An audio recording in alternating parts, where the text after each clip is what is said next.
European truck driver to join on board with RORO vessels under Italian flag, and this is for big ships.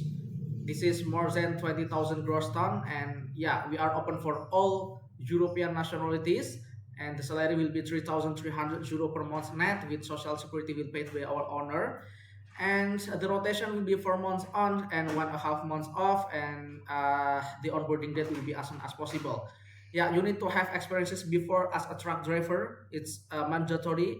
But if you didn't have experiences in as a truck driver on board, it's no problem. But you need to have experiences before as truck driver inland. And the requirement for the driving license is CE and DE driving license. And the mandatory, you need to have also a basic Italian knowledge. If you didn't have it, you can learn it first, and I will provide you learning module in this video description.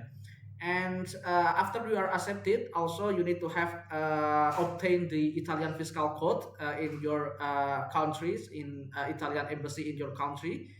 And for truck driver also, you need to have basic training and seaman's book to join on board with our vessels.